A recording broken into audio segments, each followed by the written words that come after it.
పాకిస్తాన్ చేసే కుట్రలు ఎలా ఉంటాయంటే భారతీయుల చేతే భారతదేశానికి వెన్నుపోటు పొడిచే ప్రయత్నం చేస్తూ ఉంటారు. రీసెంట్గా మనం చూసాం జ్యోతి మల్హోత్రా ఒక యూట్యూబర్ ఏ విధంగా ఆ జ్యోతి మల్హోత్రాని లోబరుచుకుని డబ్బులు ఆశ చూపి కీలకమైన సమాచారాన్ని పాకిస్తాన్ ఏజెంట్లు తీసుకున్నారో చూసాం. చాలా కీలకమైన విషయాలు బయటకు వస్తూ ఉన్నాయి. లాహోర్లో ఒకసారి విజువల్ ప్లే చేయండి. లాహోర్లో జ్యోతి మల్హోత్రాకి Z+ సెక్యూరిటీ కంటే ఎక్కువ మాట ఒక 6 గన్మెన్లు కూడా సెక్యూరిటీ ఇచ్చిన విజువల్స్ అండ్ వీడియోస్ కూడా ఇప్పుడు బయటకు వస్తూ ఉన్నాయి. అండ్ ఎంజీ రావు గారు రీసెంట్గా NIA ఒక CRPF కానిస్టేబుల్ని కూడా అరెస్ట్ చేసింది. పహల్గామ్ దాడికి సంబంధించి పహల్గామ్ దానికి సంబంధించి కీలకమైన సమాచారం పాకిస్తాన్కి చేరవేసినట్టుగా NIA అనుమానించింది. కీలక ఆధారాలు లభ్యమయ్యాయి.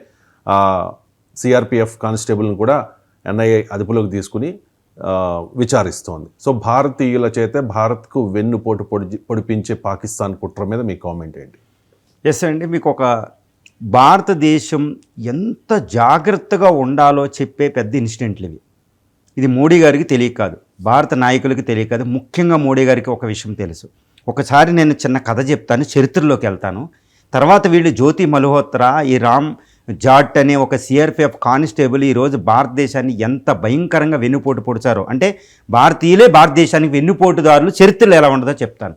ఎవరైనా హంపి వెళ్తే, ఇప్పుడు కర్ణాటకలో ఉన్న హంపి మనం యాత్రకి వెళ్తామండి. హంపి వెళ్ళగానే ఆ హంపి తిరిగిన తర్వాత భారతీయులు తల పట్టుకుని ఒక్కసారి కన్నీళ్లు కారుస్తారు. ఎందుకంటే ప్రపంచంలోనే అత్యధిక ధనిక దేశంగా శ్రీకృష్ణదేవరాయల సామ్రాజ్యం ఉండేదన్నమాట. అలాంటి సామ్రాజ్యం హంపి వెళ్తే ఆ రాళ్ళు, ఆ రప్పలు, ఆ దేవాలయాలు పడిపోవడం, ఆ సంపద, అప్పుడు వజ్రాలు అమ్మే ఒక పెద్ద మార్కెట్, ఇవన్నీ చూసి ఏడుపు వస్తుంది, కన్నీళ్ళు వస్తుంది.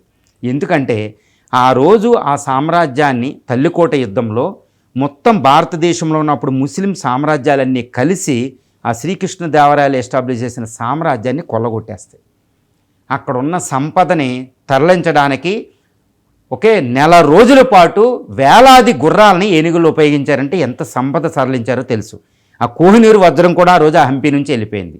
ఇది చరిత్ర చెప్పే పాఠం. అంటే మనకు వెన్నుపోటుదారులు ఉన్నారని. రెండోది, పృథ్వీరాజ్ చౌహాన్ వెనకాల జయచంద్ అనేవాడు వెన్నుపోటు పడడం వల్ల, ఒక భారతీయుడు వెన్నుపోటు పడవడం వల్ల భారతదేశం వందలాది సంవత్సరాలు ముస్లిం పాలనలోకి పర్షియన్స్, ఇరానియన్స్, ఆఫ్ఘన్స్ వచ్చి వెళ్ళేశారు. లేకపోతే ఆ రోజు పృథ్వీరాజ్ చౌహాన్ని వెన్నుపోటు పొడవపోతే గోరి మీద ఓడిపోవడం. మనం క్షమించేశాం గోరీని. పృథ్వీరాజ్ చౌహాన్ శ్రీరామచంద్రుడు అనుకుని క్షమించాడు. కానీ పృథ్వీరాజ్ చౌహాన్ ఒకటి గుర్తుకోవాలి, నేను శ్రీరామచంద్రుడు అంత శక్తివంతుడు కాదని గుర్తుపెట్టుకోవాలి. అప్పుడు గోరి గారిని 13 సార్లు ఓడించినప్పుడు, 12 సార్లు ఓడించినప్పుడు మనం చంపాలి. శ్రీరామచంద్రుడు అన్నీ వదిలేశాడు, క్షమిస్తాడంటే నువ్వేమన్నా శ్రీరామచంద్రుడివా? శ్రీరామచంద్రుడికి ఉన్నంత శక్తి నీకుందా? ఆయన ఎవరినైనా ప్రొటెక్ట్ చేసుకోడు సింగిల్ హ్యాండ్తో.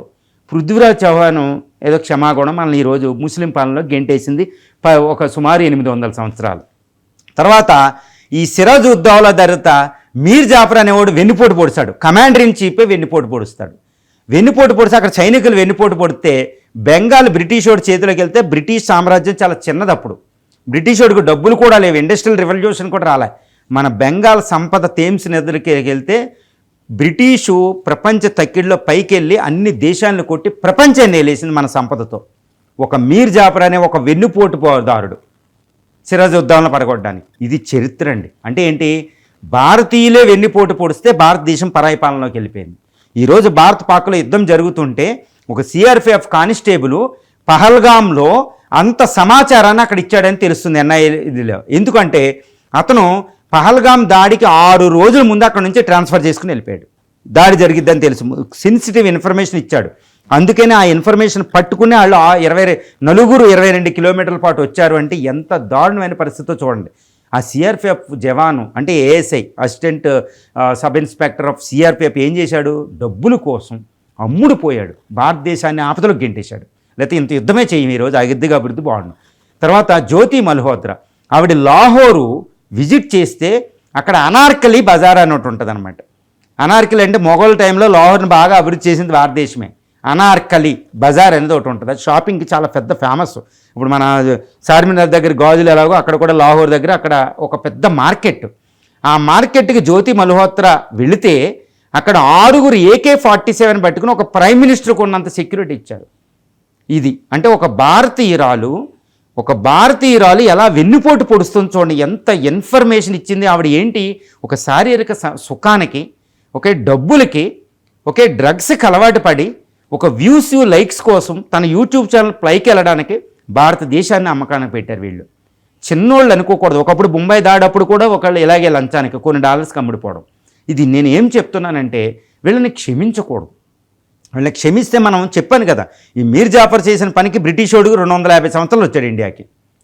తర్వాత పృథ్వీరాజ్ చౌహాన్ దగ్గర జైచంద్ అనేవాడు వెన్నుపోటు పోవడం వల్ల 700-800 సంవత్సరాలు పారాయి పాలన, పర్షియన్స్, ఇరానియన్స్, ఆఫ్ఘన్ పాలన భారతదేశంలోకి వచ్చింది. వెన్నుపోటు బోడుదారుల్ని క్షమించకూడదు. ఇది భారత చరిత్ర చెప్పే సత్యం. ఈరోజు నేను ఎందుకు చెప్తున్నానంటే ఈ కథలో మోడీకి ఈ విషయం తెలియదని కాదు, చాలా అన్ని గమనించిన వాడి చరిత్ర చదివి ఈరోజు క్షమించకూడదు మనం. ఈ జ్యోతి మల్హోత్రాలు, ఈ కానిస్టేబుల్ ఎలాంటి వాళ్ళు, వాళ్ళకి ఎలా ఉండాలంటే ఎగ్జాంపులరీ పనిష్మెంట్, ఉదాహరణపూర్వకంగా ఉంటేనే ఇలాంటి వాళ్ళే భయపడతారు. లేకపోతే ఒక సిరజ్ ఇక్కడ చూడండి విజయనగరాన్ని పేల్చడానికి ఫిదాయిన్ తయారు చేయడం, ఈ హైదరాబాదు, బెంగళూరు ఇక్కడ స్లీపింగ్ సెల్స్. ఈరోజు పాకిస్తాన్ మనకి ఎటువంటి ఆపద చేయలేదు. భారతదేశంలో ఉన్న ఇలాంటి స్లీపింగ్ సెల్స్, ఇలాంటి వెన్నుపోటుబాటుదారులు మన భారతీయులే, మన ఫ్యామిలీలు, మన కుటుంబాల్లో ఉన్న భారతీయులే పాకిస్తాన్కి, అటు చైనాకి ఇన్ఫర్మేషన్ ఇవ్వడం, అమెరికాకి సిఐఏ ఏజెంట్లుగా మారడం భారతదేశానికి చాలా చాలా ప్రమాదం అయ్యిందనమాట. ఈ విషయాలని చాలా పరిగణించి వీళ్ళు ఎప్పుడు జైల్లోంచి ఎగ్జాంపులరీ పనిష్మెంట్, ఉరిశిక్ష దాకా వీళ్ళని తీసుకెళ్ళి వాళ్ళని చూడడం వల్ల భారతదేశంలో ఇలాంటి వెన్నుపోటుదారులకి గుణపాఠం చెప్పాలి. లేకపోతే ఇది హంపీలేగా ఇవన్నీ చరిత్ర మనం రిపీట్ అయ్యే పరిస్థితులు మనం లేవు. పూర్వ వైభవం సంతరించుకుంటున్నాం. కాబట్టి ఈ జ్యోతి మల్హోత్రాలు, ఈ సిరాజులు ఇలాంటి వాళ్ళు అందరూ బయట తిరగకూడదు. 2, వీళ్ళని అడ్డుకోవడం భారత ప్రభుత్వానికి సాధ్యం కాదు. మన ఐబీ, ఈ రా, ఈ CBI, national investigation agencies, state civil forces ఎంత చేసినా వీళ్ళు పుట్టుకొస్తూనే ఉంటారు. సిఐలు ఎవరో ఈ స్లీపింగ్ సెల్స్. వీళ్ళని అడ్డుకోవాలంటే ప్రతి భారతీయుడు సైనికుడు కావాలి. ప్రతి వాడి మీద నిఘా పెట్టాలి. కుటుంబంలో నిఘా పెట్టండి. మీ తోటి విద్యార్థులు ఎలా ఉన్నారో నిఘా పెట్టండి. మీ కాలేజీలు ఎలా నిఘా పెట్టండి. కోచింగ్ ఇన్స్టిట్యూట్లో పక్కోడు ఏం చేస్తున్నాడో నిఘా పెట్టండి. మెట్రోలో నిఘా పెట్టండి. మీ సరౌండింగ్లో ఇరుగు పొరుగోడు ఎవరు నిఘా పెట్టండి. మీ అపార్ట్మెంట్లో ఎవడొస్తున్నాడు, ఎవడెవడ కొత్తగా వస్తున్నాడు, ఎక్కడెక్కడ దిగుతున్నాడు నిఘా పెట్టండి. అన్నిటి మీద నిఘా పెట్టండి. ఏదైనా సమాచారం అంటే సెక్యూరిటీ ఫోర్సెస్కి ఇవ్వండి. ఇది అంటే భారతీయులే నిఘా పెట్టవలసిన సమయం భారతదేశంలో ఆసన్నమైంది, సెక్యూరిటీ ఫోర్సెస్తో కలిపి. ఈరోజు ఇండియా పాక్ జరుగుతుంటే 140 కోట్లు ప్లస్ మంది సైనికులుగా మారిపోదామన్న కసి వచ్చింది. ఆ కసిని మీరు కంటిన్యూ చేయండి. భారతదేశాన్ని రక్షించుకునేది భారతీయులే. ఇంకోసారి మనం తట్టుకోలేం. మోడీ గారి ఈ విషయంలో మాత్రం చాలా సీరియస్గా ఉన్నారు. ఏదో ఇన్ఫ్లుయెన్స్ యూట్యూబ్లో ఇన్ఫ్లుయెన్సర్స్ని నిరోధించడానికి, వాళ్ళని రెగ్యులేట్ చేయడానికి, వాళ్ళ మీద కంటిన్యూస్ నిఘా ఉండడానికి ఒక చట్టం అనేది, డేటా యాక్ట్ అనేది ఒకటి వస్తుంది. 2025 రూల్స్ ఒకటి వస్తుంది హోమ్ మినిస్టర్ నుంచి. అదేవిధంగా ఆర్మీలో కూడా ఈ నిఘా అనేది కూడా ఉండాలి అనేది ఒకటి తెలుస్తుంది. కాబట్టి ఇది చాలా చాలా జాగ్రత్త. అంటే భారతీయులే భారతదేశానికి వెన్నుపోటుబాటుదారులుగా ఉండడమే పెద్ద శత్రువు పాకిస్తాన్, చైనాల కంటే. దీన్ని మనం ఎదుర్కోవాలి ఎట్ ఎనీ కాస్ట్.